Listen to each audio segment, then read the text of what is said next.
Oke teman-teman, sahabat UT dimanapun Anda berada, selamat bertemu kembali masih bersama Mas Ritepen.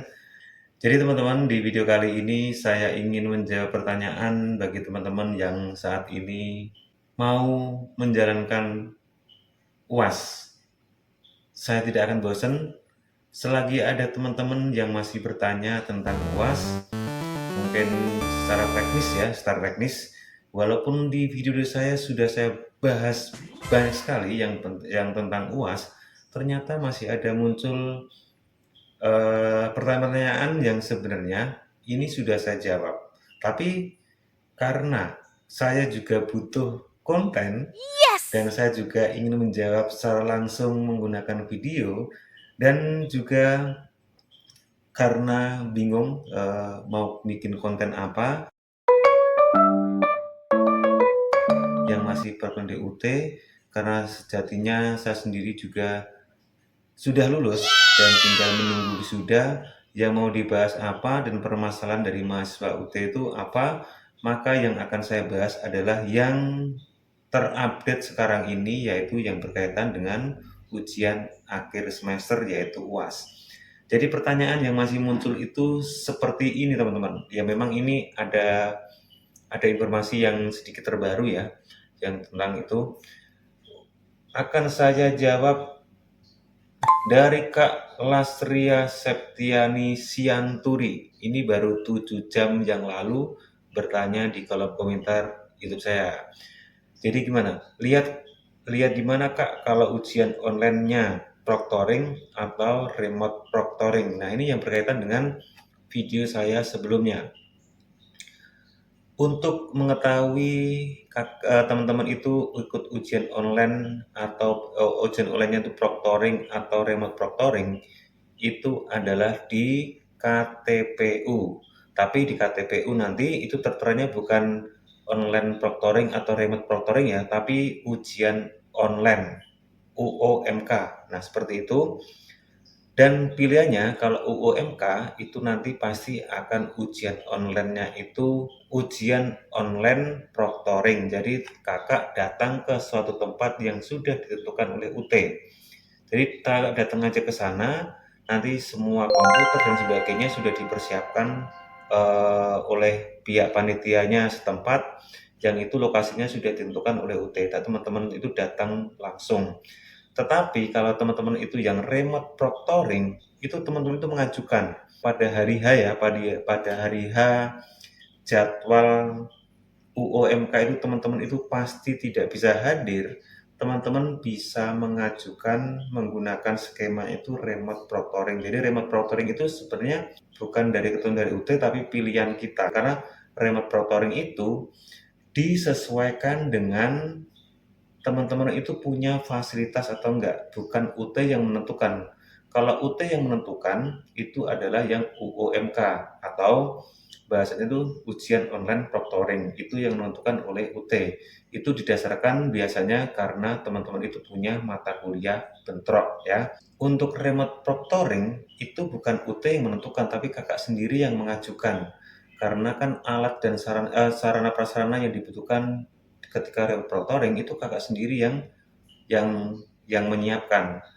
Kalau UT nanti yang menentukan, oh mata kuliah ini tuh harus remote proctoring. Kalau teman-teman itu tidak punya fasilitas atau mungkin sarana yang sudah menjadi ketentuan, bagaimana?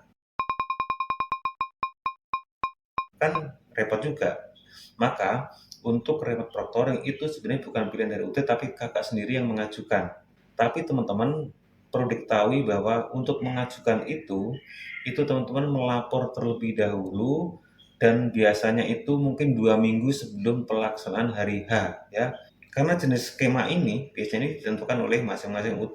Jadi untuk UAS itu kan ditentukan oleh masing-masing UT ya. Mungkin kalau UT Jakarta berarti ya teman-teman tanya ke UT Jakarta. Kalau misalnya teman-teman itu di Semarang, ya UT Semarang. Kalau misalnya di Solo atau mungkin Surakarta, ya Surakarta berarti UT Surakarta. Seperti itu Kak untuk ujiannya. Jadi kalau ditanya lihat di mana Kak kalau ujian online-nya? Ya terlihat di KTPU. Nah, Kakak yang bertanya tadi sudah cetak KTPU belum? Masih ada kesempatan untuk cetak KTPU, maka teman-teman harus cetak KTPU karena semua dari skema-skema yang mata kuliah teman-teman ambil, itu kan adanya di KTPU. Kalau teman-teman itu tidak melihat KTPU, ya teman-teman tidak tahu mata kuliah ini tuh masuk skemanya apa, mata kuliah ini masuk skemanya apa. Contohnya begini, baru saja 2 hari yang lalu ya, 2 hari yang lalu itu teman saya sendiri semester sekarang itu semester 5, dia juga belum cetak KTPU. Bahkan dia yakin kalau ujiannya itu kebanyakan adalah THE. Ternyata teman saya baru tadi pagi itu mendownload KTPU, ternyata dari 6 mata kuliah yang dia ambil itu 4-nya itu THE, 2-nya itu adalah UTM. Padahal di UTM itu lokasinya adalah berbeda. Ada 2 mata kuliah, tapi lokasinya berbeda. Kan itu harus kita cross check dulu. Oh, lokasinya ternyata di sini, lokasinya di sini. Ini yang penting teman-teman. Karena tidak semua mata kuliah itu lokasinya sama ya untuk UTM. Kalau mau ke THE, lokasinya ya teman-teman tergantung mau ngerjain di mana, mau di rumah, atau di kantor, atau di mall, atau di mana pun bisa, asalkan teman-teman bisa mengikuti UAS tersebut. Untuk pertanyaan yang kedua, Mas, apa memang soal UTM pakai penalaran terus ya? Soalnya materi yang saya pelajari di modul jarang ada yang keluar. Kalau soal UTM itu kan pilihan ganda. Jawabannya itu pasti. Kalau soalnya penalaran itu mungkin iya, karena soal itu kan kadang sifatnya juga analisis. Soalnya di pilihan ganda itu juga yang analisis, ada yang apapun itu, yang penting jawabannya itu kan pasti. Kalau nggak A, B, C, D, E, seperti itu ya. Setahu saya, pengalaman kemarin tuh memang soalnya tuh ada yang kita tuh harus membaca panjang banget, tapi jawabannya itu adalah pasti. Berbeda kalau misalnya soalnya THE. THE itu kan jawaban kita yang penalaran. Tergantung mata kuliahnya, eh, tergantung soalnya juga. Jadi intinya jawabannya adalah pasti. Pertanyaan yang ketiga, UTM kan pilihan ganda. Apa jika ada hitung-hitungan itu ditulis di soal atau kertasnya, Kak? Tidak ada yang ditulis menggunakan bolpen. Semua itu hanya menentukan jawaban A atau B atau C atau D ya, atau E ya, dan menggunakan pensil 2B. Teman-teman sudah bahas banyak di video saya. Teman-teman lihat dong di video-video saya sebelumnya. Intinya di UTM itu tidak ada uraian, begitu ya. Kalau mungkin dikasih lembar coret-coretan, mungkin pasti nanti dikasih lembar coret-coretan kalau mungkin yang perlu coret-coretan. Nanti kalau misalnya nggak dikasih, minta saja ke pengawasnya. Kak, kok belum bisa download BCU-nya? Kok nggak bisa? Ya, masih intinya BCU belum di-download sekarang ya, teman-teman sabar. Sabar, karena UASTH itu kalau nggak salah masih di Desember, teman-teman sabar aja. Ini sabar sambil dicek secara berkala. Apakah harus membawa alat sendiri ujian online itu atau hanya yang mengikuti remote proctoring aja? Ya, itu teman-teman tidak usah membawa peralatan. Seperti komputer dan sebagainya nggak usah bawa, itu sudah disediakan. Tapi kalau ujiannya itu remote proctoring, jangankan membawa, teman-teman tidak usah datang ke lokasi kalau remote proctoring. Cukup di rumah, tapi yang penting teman-teman bisa menyediakan fasilitas yang sudah ditentukan oleh UT, misalnya ada komputer, ada HP dan seperti di video saya yang sebelumnya. Coba cek ya teman-teman.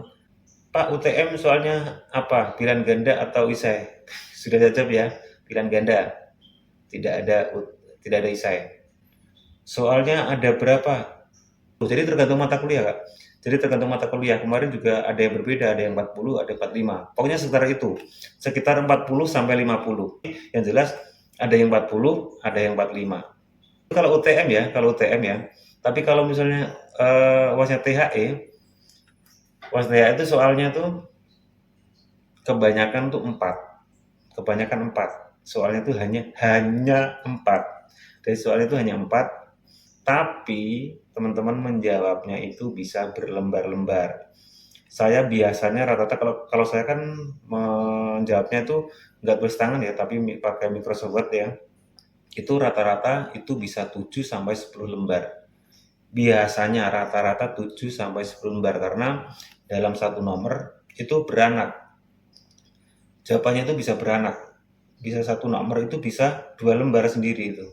Jadi BCU-nya kalau misalnya teman-teman itu menjawabnya menggunakan tulisan tangan atau mungkin pulpen ya, ballpoint, sediakan atau mungkin teman-teman print out yang banyak ya, sediakan print. Mungkin teman-teman langsung aja print out satu kemudian difotokopi 20 biji misalnya, atau mungkin 10 atau mungkin 20 atau mungkin 30. Teman-teman intinya persiapkan lembar BCU sebanyak-banyaknya. Kalau misalnya THI satu hari ini itu hanya satu, ya cukup teman-teman mungkin nanti siapkan 10 lembar BCU ya. Jangan sampai teman-teman itu hanya menyiapkan satu lembar atau mungkin 2 lembar BCU, pasti itu kurang. Teman-teman siapkan lebih banyak lagi ya untuk lembar BCU-nya. Karena apa? Pasti jawabannya itu pasti lebih dari 5 lembar. Itu kalau teman-teman menjawabnya itu sesuai dengan penalaran. Karena pengalaman saya kebanyakan 7 sampai 10 lembar itu. Bahkan ada yang lebih waktu itu ya. Jadi teman-teman kalau yang teman-teman menjawabnya itu menggunakan ballpoint, siapkan BCU umum itu yang banyak. Biar nanti teman-teman ketika mengerjakan UAS tiba-tiba BCU-nya habis ya teman-teman tidak usah buru-buru keluar untuk fotokopi atau mungkin print out atau sebagainya. Teman-teman sudah siap. Apakah UAS THR bisa dikerjakan malam hari? Terima kasih sudah menonton video saya teman-teman. Selamat mengikuti UAS 2023.2. Semoga teman-teman mendapatkan nilai yang baik semuanya. Terima kasih. Mohon maaf teman-teman jika ada salah kata dalam penyampaian di video kali ini.